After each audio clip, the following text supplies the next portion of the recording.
dalam menghadapi makhluk Allah yang kita dilarang untuk membunuhnya, sebisa mungkin kita menciptakan suasana yang kondusif agar semut itu atau binatang-binatang yang haram dibunuh itu ada di sekitar kita.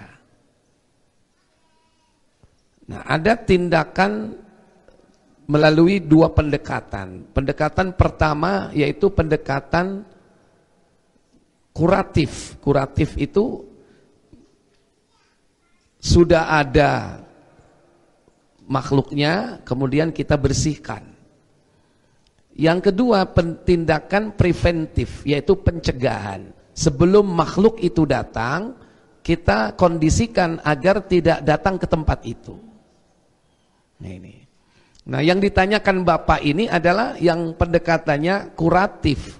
Sudah ada makhluknya, gimana cara menghilangkannya ini? Ya itu kan. Gitu. Nah, mungkin kita harus mencari cara-cara bagaimana mengusirnya tanpa dengan membunuh. Mungkin barangkali sudah diciptakan sebuah alat misalnya dengan gelombang ultrasonik atau gelombang apa namanya. Kalau itu kemudian diaktifkan, serangga-serangga itu bisa lari. Nah, coba dicari itu.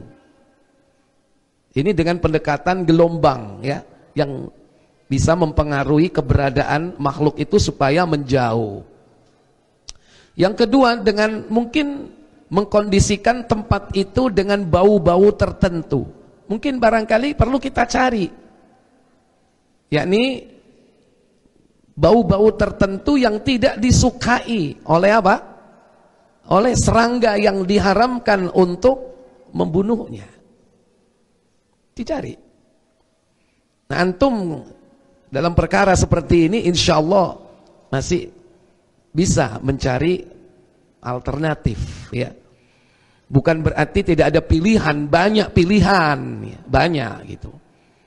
Nah, ini contoh pendekatan yang pertama. Adapun pendekatan tadi yang paling bagus yaitu pendekatan secara preventif. Bagaimana caranya supaya serangga yang diharamkan untuk dibunuh itu tidak ada di tempat itu. Bagaimana caranya? Kan gitu.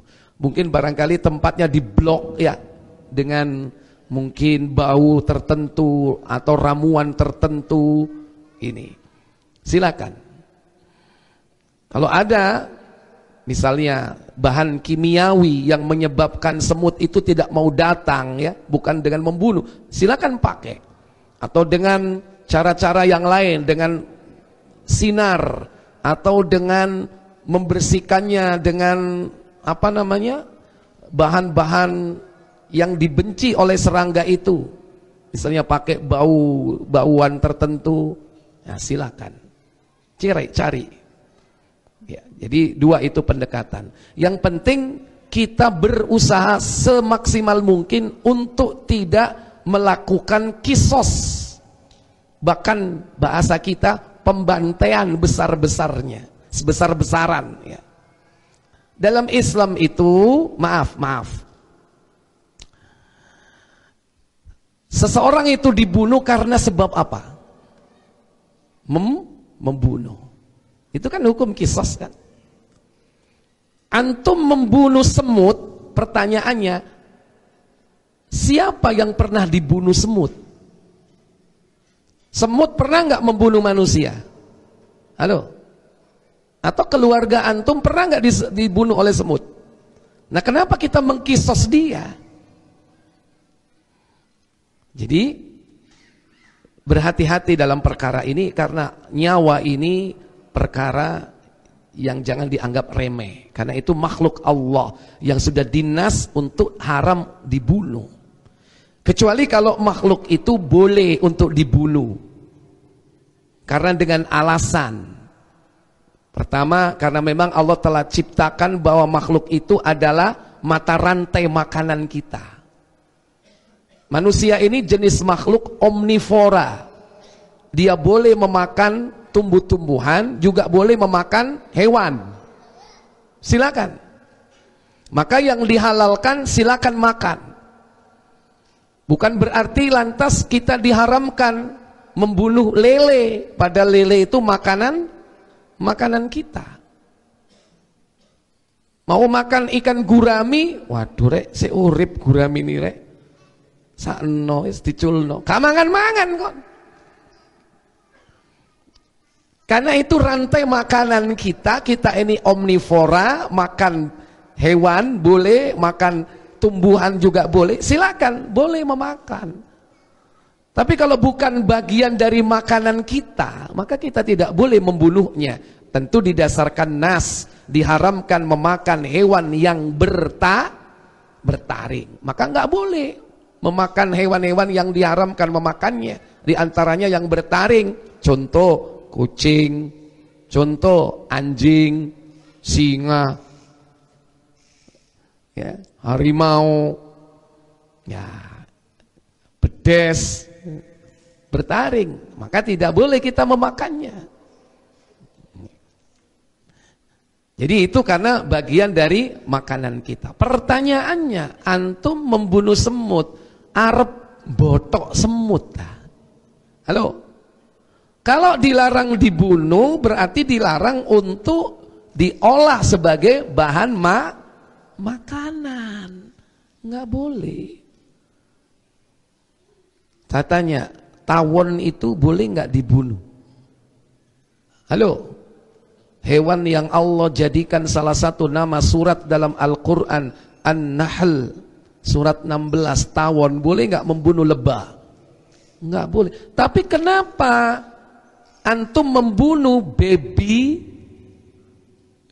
apa babynya tawon itu, yang masih keruket-keruket itu?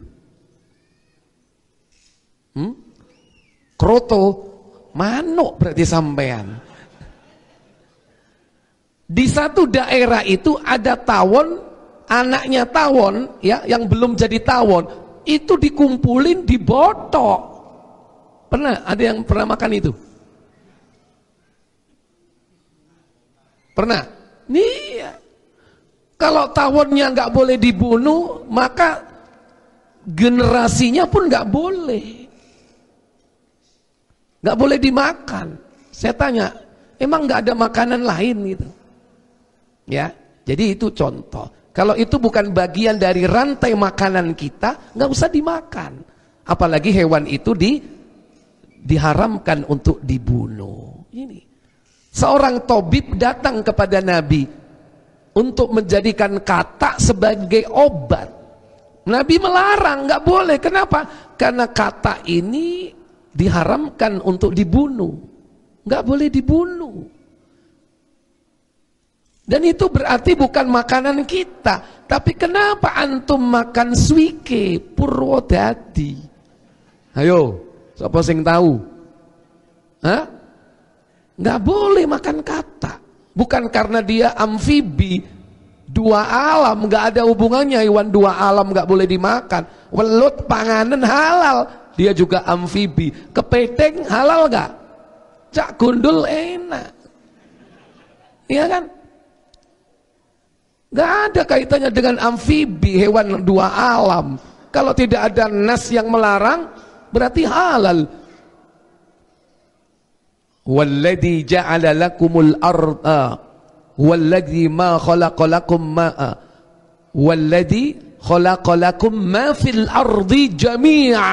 Allah telah menghalalkan bagi kalian apa saja yang ada di muka bumi ini seluruhnya. Jadi asal muasal itu halal, kecuali setelah datangnya nas yang mengharamkan. Semut nggak boleh, katak nggak boleh. Ya, jadi itu kondisikan. Caranya bagaimana supaya semut itu pergi atau semut itu tidak datang. Ya, sebisa mungkin berusaha untuk mengusirnya. Bagaimana caranya? Mungkin barangkali kita menemukan barangkali cara yang terbaik untuk mengusir semut dengan abab kita, silakan. Ya.